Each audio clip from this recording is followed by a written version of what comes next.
இந்தியர்களின் இதய குரல் மக்களோசை.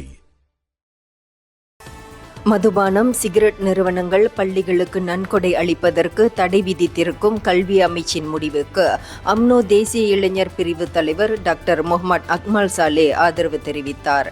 இந்த விவகாரத்தில் கல்வி அமைச்சர் ஃபட்லினா சீடேக்கிற்கு பக்கபலமாக அம்னோ இளைஞர் அணி இருக்கும் என்று அவர் உறுதியளித்தார். இந்த முடிவை மாற்றச் சொல்லி எந்த ஒரு அமைச்சரும் கொடுக்கும் நெருக்கடிகளுக்கு பணிந்து விடக்கூடாது என்று அவர் கேட்டுக்கொண்டார். பிள்ளைகள், குறிப்பாக மாணவர்கள் மத்தியில் பாதகமான சிந்தனைகளை விதைத்து விடக்கூடாது என்று அவர் குறிப்பிட்டார். கல்வி அமைச்சு இந்த முடிவை மறு ஆய்வு செய்ய வேண்டும் என்று போக்குவரத்து அமைச்சரும் ஜசேகா தலைமைச் செயலாளருமான அந்தோனி லோக் நேற்று வலியுறுத்தியிருந்தது குறிப்பிடத்தக்கது. பள்ளிகள் மதுபானம், சிகரெட், சூதாட்டம் போன்ற நிறுவனங்களிடமிருந்து நன்கொடை பெறுவதற்கு கல்வி அமைச்சு தடை விதித்திருப்பதை ஆதரிக்கும் அம்னோ இளைஞர் அணி தலைவர் டாக்டர் முகமது அக்மல் சாலேயின் நிலைப்பாட்டை மாயிகா தேசிய மகளிர் அணி ஆதரிக்கிறது என்று அதன் தலைவி சரஸ்வதி நல்லதம்பி கூறினார். நன்கொடை விவகாரத்தில் வழங்கப்பட்டிருக்கும் வழிகாட்டிகளை பள்ளிகள் அவசியம் கடைபிடிக்க வேண்டும். இதில் விதிவிலக்கு எதுவும் இருக்கக்கூடாது என்று கல்வி அமைச்சர் ஃபட்லினா சீடேக் தெரிவித்திருப்பதையும் மாயிகா மகளிர் அணி வரவேற்கிறது என்று ஜொகூர் கெமெலா சட்டமன்ற உறுப்பினருமான அவர் சொன்னார்.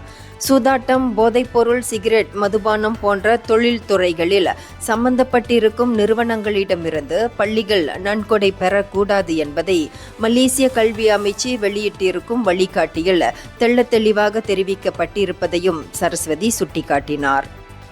நாட்டில் தற்போது சைபர் களங்களிலும் சமூக ஊடகங்களிலும் அதிகரித்து வரும் குற்றச்செயல்கள் குறித்து தொடர்புத்துறை அமைச்சர் ஃபமி ஃபட்சில் ஆழ்ந்த கவலை தெரிவித்தார்.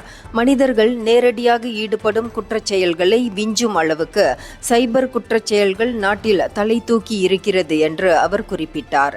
சரியான நடவடிக்கைகள் மூலம் இன்டர்நெட், சமூக ஊடகங்கள் ஆகியவற்றை அனைவருக்கும் பாதுகாப்பான களமாக மாற்றும் நோக்கத்தை அரசாங்கம் கொண்டிருக்கிறது என்று அவர் தெரிவித்தார். இன்று காலை தேசிய பாதுகாப்பு மன்றத்தின் தலைமை இயக்குனர் டத்தோ ரஜா நூருஷ் ஷிர்வான் ஜைனால் அபிடின், புக்கிட் அமான் குற்றப்புலன் விசாரணை இலாகா இயக்குனர் டத்தோஸ்ரீ முகமது சுஹைலி முகமது ஜெயின், வர்த்தக குற்றப்புலன் விசாரணை இலாகா துணை இயக்குனர் ஆகியோரிடம் இருந்து இன்று காலை முன்னதாக அவர் விளக்கம் பெற்றார். வெப்பம் தொடர்பான நோய்கள் ஜூலை 28 வரை 112 அதிகரித்திருக்கிறது என்று நட்மா எனப்படும் தேசிய பேரிடர் மேலாண்மை நிறுவனம் இன்று தெரிவித்தது. ஜூலை 16 இந்த எண்ணிக்கை 109 இருந்தது. இந்த மொத்த எண்ணிக்கையில் 26 சம்பவங்கள் வெப்ப பக்கவாதம் ஆகும், 78 சம்பவங்கள் களைப்பு சம்பந்தப்பட்டதாகும், 8 சம்பவங்கள் தசைப்பிடிப்பு தொடர்பானதாகும் என்று நட்மா கூறியது. வெப்ப பக்கவாதம் தொடர்பில் 5 இதுவரை உயிரிழந்திருக்கின்றனர் என்றும் அது கூறியது. அதே சமயத்தில் அடுத்த சில தினங்களுக்கு குறைவான அளவில் மழை பெய்து வெப்பம் மிகுதியாக இருக்கும் என்பதையும் அது சுட்டிக்காட்டியது. சேவையிலிருந்து நிறுத்தி வைக்கப்பட்டிருந்த புலாவ் கபாஸ் என்று பெயரிடப்பட்டிருந்த ஒரு பெரி பட்டவட் படகு துறையில் நேற்று மூழ்கியது. இந்த பெரி 2018 ஆண்டில் சேவையிலிருந்து ஓய்வு பெற்று அங்கு நிறுத்தி வைக்கப்பட்டிருந்தது என்று பினாங்கு துறைமுக ஆணையத்தின் தலைமை நிர்வாகி விஜேந்திரன் ஆர் விஸ்வலிங்கம் கூறினார். இந்த பெரி சன்னஞ்சன்னமாக சிதிலமடைந்து மூழ்கும் நிலை ஏற்பட்டது. இந்த பெரியை பழுது பார்க்கும் முயற்சிகள் தோல்வி கண்டன. இதனை ஓர் உணவகமாக மாற்றும் முயற்சியும் தோல்வி கண்டது.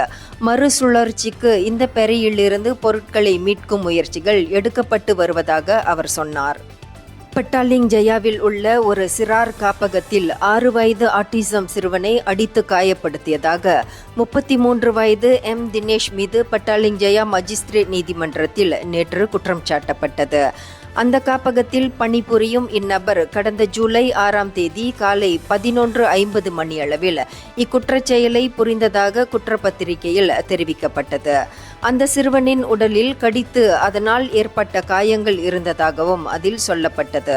இவரது சார்பில் வழக்கறிஞர் ஒய் ஷர்வின் நாயர் ஆஜரான நிலையில் டிபிபி அஸ்மா ஜம்ரி பிராசிக்யூஷன் தரப்பில் வழக்கை நடத்தினார். மஜிஸ்ட்ரேட் ஷாரில் அன்வார் அஹ்மத் முஸ்தபா தினேசுக்கு ஒரு நபர் உத்தரவாதத்துடன் 1000 ரிங்கிட் ஜாமீன் அனுமதித்தார்.